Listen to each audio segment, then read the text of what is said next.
Assalamu alaikum and namaskar.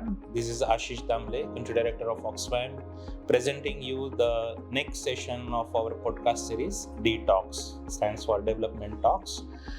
Today I'm here with our special guest, Pepijn. Pepijn is the Global Program Director for Oxfam Novib and has come from Netherlands, and he's been visiting Bangladesh. And we are going to have a conversation about all the issues that are happening around us. The aid sector is transforming in itself, and we have, of course, lots of questions around it.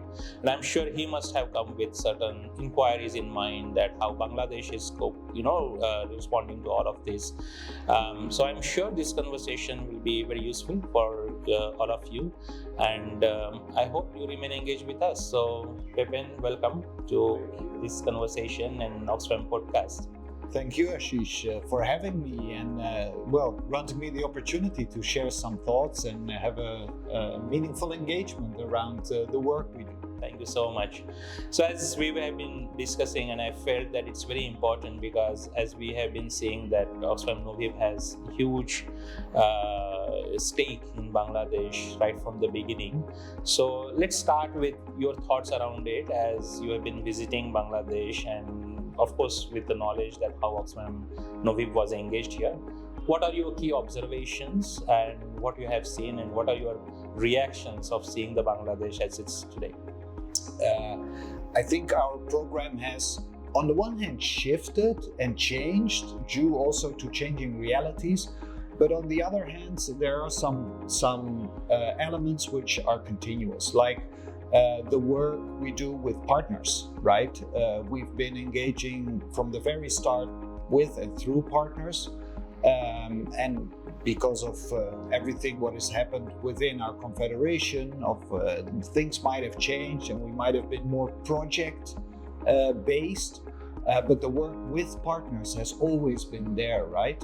The local organizations with whom we have partnered in many ways, be it financially, just financial support, or really engaging in how we can complement one another.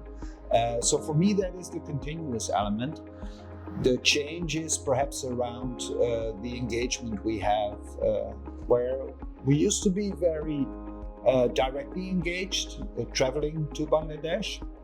Now there's a country office, there's a country team, they are the main engagement points, and we every now and then visit when it's required. Yeah, I mean, now when it comes to change and the thoughts, and when I have my own interactions with my own team and in the ecosystem, one thing that is coming very commonly, and we have coined a nice term for it, is called decolonization, right? And it is being debated at different levels. Sometimes it's being alleged as an excuse that now Global North is creating for them to withdraw and to put everything under localization and decolonization in such a way that you remain responsible for your own self. On the other hand, there is also a spectrum that contemplates that this is an opportunity for us to now find our own ways, use our own autonomies, and to see that what exactly the kind of development growth that we would like to participate and promote. What's your thought on this entire thing, and how do you see it? Yeah, I have a lot of thoughts about it, but maybe to pin it down on two or three. One thing I see really is an opportunity for us to work in a totally different form of partnerships, really co-creating on the ideas which come from the ground, from the communities, because that is where it starts. I mean, there are challenges, there are questions on for support or cooperation, or however we want to call it, and that is the starting point. And then jointly, each from our strength, see how we can co-create programs in such a way that they really serve the community, but put the community first and not a donor, not our institutional interest. So there I see a lot of opportunities. But at the same time, I think we also need to take the reality that still a lot of funds are being not only captured but also fundraised in the global north, where that stream is still from north to south.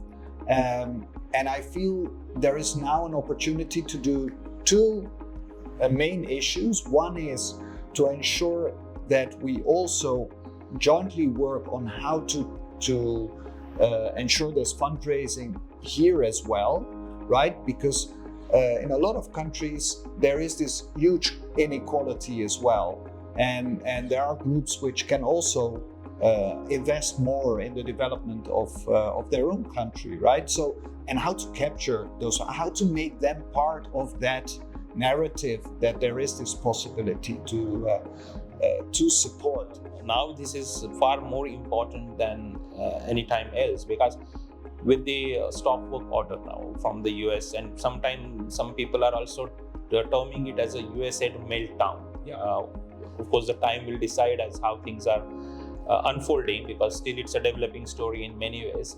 But it has definitely created insecurity. Yes. Not only from the jobs perspective, like of course US, we hardly take any money from USA, but we are not fully insulated either, right? Yes. How do you suggest why people don't need to be insecure, or if they are, what's your thought? How do we deal with it? Yeah, I think first and foremost about the communities that are hit, right? Because they are the ones that were promised certain goods for their livelihoods, and all of a sudden that is gone. And but I think it. If you zoom out a bit more, I feel that it sort of speeds up the change we are witnessing in our sector since quite some years. And it's now all of a sudden getting into a sort of a waterfall, right? The speed with which change comes is too big. And maybe as a sector, we should also look at ourselves in the mirror and say, we could have started changing perhaps a bit more. This is the grand spectrum of the whole sector. But yes, I think we should obviously see it as an opportunity also to refocus and to perhaps look into other actors whom we could work more closer, but also to have a discussion with our constituencies around how do we define solidarity on this globe, right? What is it that we see for the world? And engage in that discussion. As one of my colleagues put it, it is a difficult situation, but from the other side, I've never seen so much debate in newspapers and on news channels around development and development aid and development cooperation. So all of a sudden, it is a topic of which people talk. Indeed. Whereas when things were just running normally, nobody was talking about it. So let's grab that opportunity right now as well and see whether we can make a meaningful change. And I don't have a grand answer, obviously, on how that would look, but we need to create that space to have that discussion. Absolutely. No, one thing I guess is amply clear now that, to have the independent voice, you need to have an independent resource, right? If my resource is dependent on somebody, that risk of being obligated and to some extent compromise always lie. So perhaps this makes us to become more entrepreneurial now, to mobilize that resource. I think that is one thing. Like, we have to be mindful about how every penny is being earned, how we can contribute to that, and we also expect you also to make our programs more effective. Yes. The kind of technologies where the North is exposed and make those advancements, how can you bring those? The advocacy is very nuanced. It's a very global spectrum, right? Things are transboundary, like the issues and everything. So on that aspect, I think we need to have that solidarity, a space where people can come together. Nothing is sacrosanct, that everything has to be done by Oxfam. It's a space in which other agencies and all that needs to. Do you think this kind of conversation has already started within global spaces and other organizations are also like engaged? Yes, I would say in that sense, in the Netherlands, we were a bit advanced because we were informed about large changes within our development cooperation a few months ago. So that discussion started already, but all still very theoretical, so to say. There's a beginning. But things will only, in my opinion, only change at the moment that we're put under pressure and we see the end of a budget nearing, right?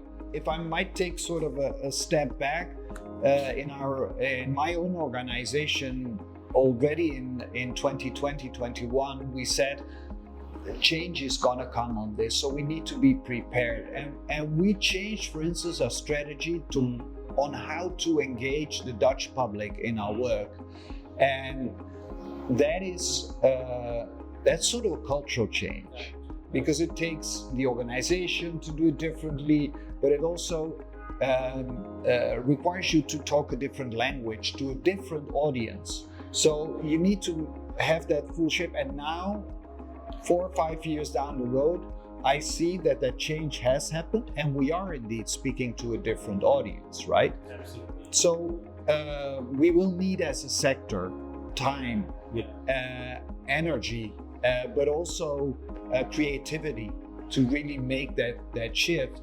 And I think it has started, but now the implementation will have to come perhaps a bit earlier than we thought. Two things are very clear. Number one, Bangladesh has, a very strong now commitment to the youth, and we also see that there is a commitment from the youth. So this youth engagement is the central of a discussion, and I'm just observed that because in the Netherlands also I have observed that a lot of young people are at the center, and the kind of change, the way they demand, even the entire campaign around Gaza issue was led by young people in the Netherlands. Yes. Similarly, here also it is more around youth-centric, voices are being captured.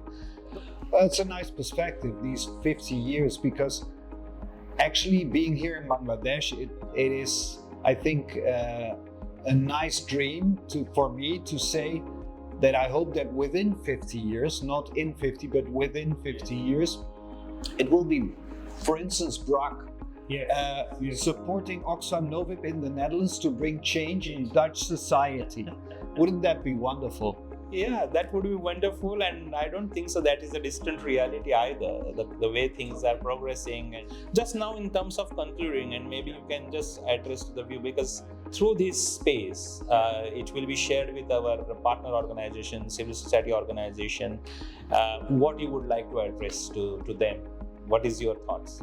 Bangladesh is in, as you said, right, in a transition moment now, and that gives a huge opportunity for both communities, civil society, but also politicians to create a different country with more equality, more prosperity for everybody, and it would be great if we could partner in that. We could play a meaningful role, the role you want us to play, but also engage in these discussions, right? Absolutely.